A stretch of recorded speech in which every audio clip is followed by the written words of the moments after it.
has been an awakening. Have you felt it?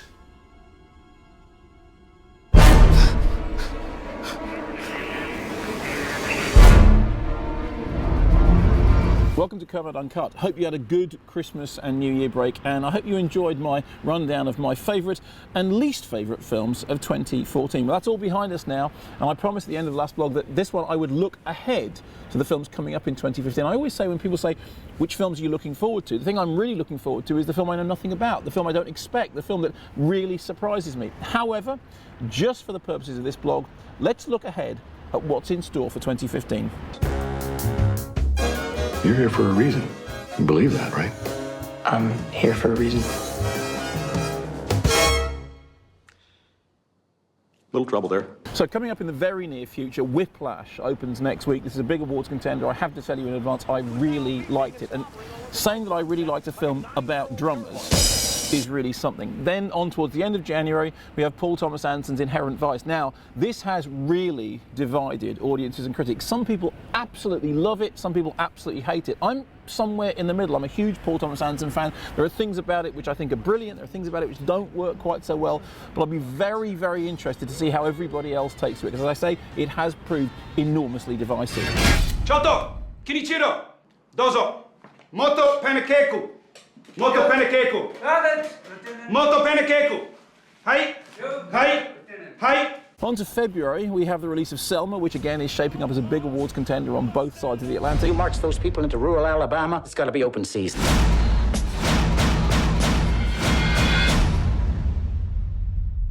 There's the Shaun the Sheep movie, and I don't know about you, but frankly, I'm a fan of Aardman, and I'm looking forward to it, because Aardman have never let me down yet.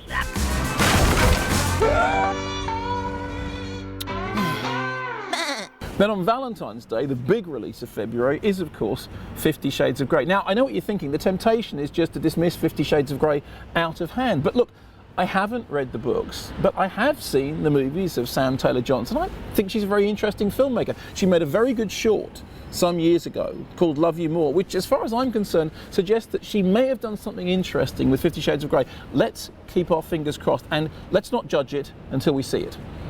I don't know if I can be with him the way he needs me to.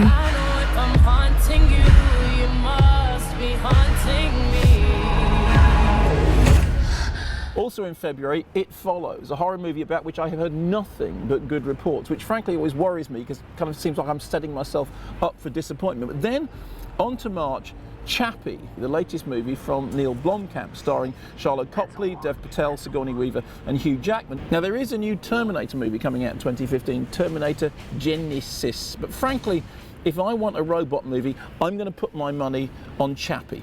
I am consciousness. I am alive. I am Chappie.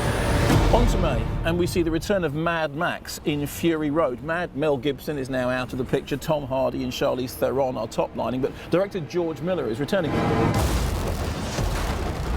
In an interview with Empire magazine, he talked about the film being big on action and low on dialogue. In fact, he cited silent cinema as an inspiration, which I find very intriguing.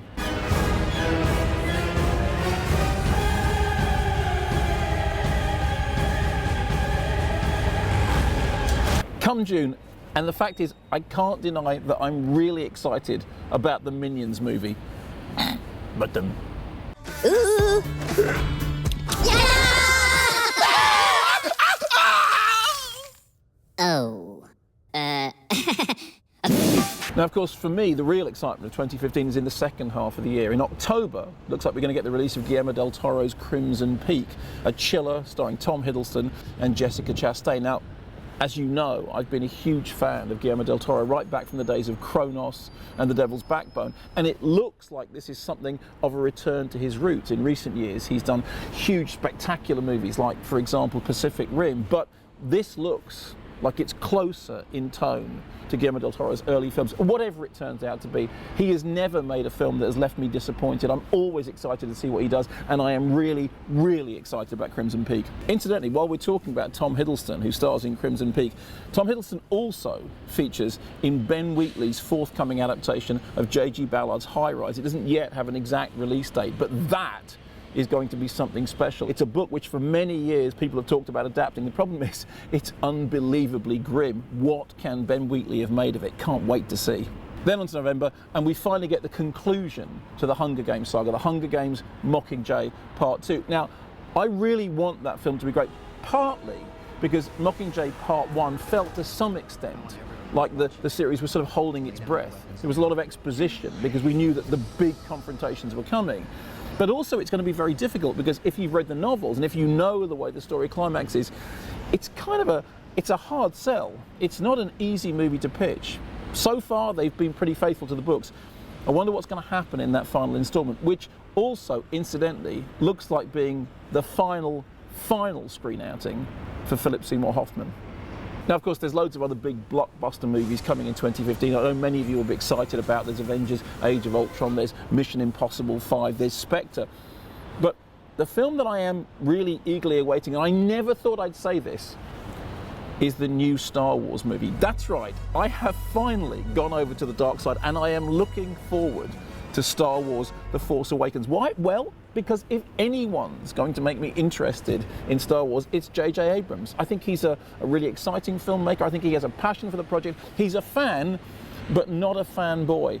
And after all this time, after all this griping and all these decades of just not getting Star Wars, this may be the year that I finally understand what all the fuss was about.